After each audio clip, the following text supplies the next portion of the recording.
മെയ്യഴകൻ. ഈ സിനിമയുടെ ഭംഗിയുള്ള ഈ പേരിനും ചിത്രത്തിൻ്റെ സിമ്പിളായ കഥയ്ക്കും തമ്മിൽ ആഴത്തിലുള്ള പരസ്പര ബന്ധമുണ്ട്. 96 എന്ന ഹിറ്റ് സിനിമയ്ക്ക് ശേഷം പ്രേംകുമാർ സംവിധാനം ചെയ്ത ചിത്രമാണ് മെയ്യഴകൻ.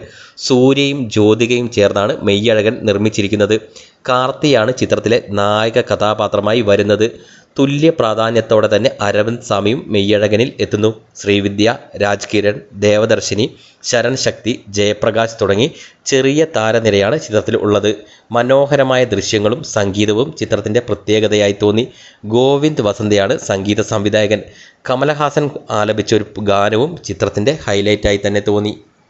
ഏകദേശം 96ൻ്റെ ഒരു ഒഴുക്ക് തന്നെയാണ് മെയ്യഴകനും ഉള്ളത്. പതിയെ പതിയെയാണ് ചിത്രം കഥ പറഞ്ഞു പോകുന്നത്.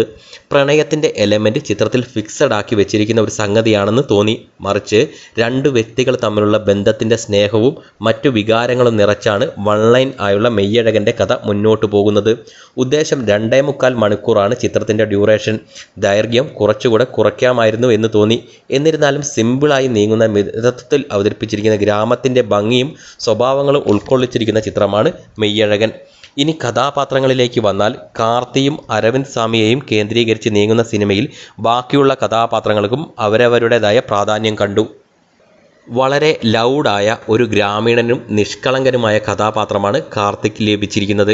അത് അദ്ദേഹത്തിൻ്റെ സ്വതസിദ്ധമായ ശൈലിയിൽ ഭംഗിയായി ചെയ്തതായി അനുഭവപ്പെട്ടു. കാർത്തിയുടെ ഇൻട്രോ രംഗം മുതൽ അവസാനം വരെ ആ കഥാപാത്രത്തിൻ്റെ എല്ലാ മാനറിസങ്ങളും ചോർന്നു പോകാതെ തന്നെ അദ്ദേഹം അവതരിപ്പിച്ചതായി തോന്നി.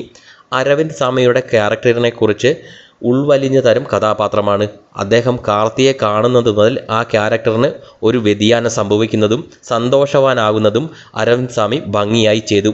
അതുപോലെ തന്നെ ഈ ബന്ധത്തിൽ അയാൾ അനുഭവിക്കുന്ന മാനസിക പ്രശ്നങ്ങളും മറ്റും കൃത്യമായി സ്വാമി സ്ക്രീനിൽ കാണിച്ചു എന്നും തോന്നി.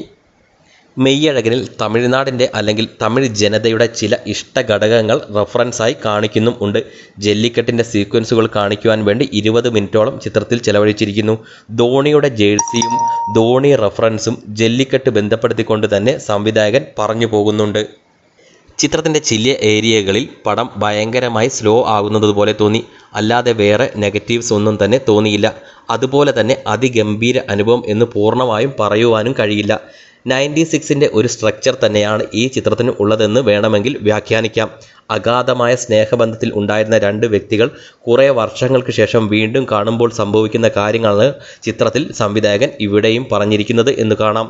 പിന്നെ ടൈറ്റിൽ സോങ് ഒക്കെ കാണുമ്പോൾ പടം ഒരു ശോകഭാവത്തിലേക്കാണോ പോകുക എന്നും പ്രേക്ഷകന് സംശയം തോന്നിയേക്കാം.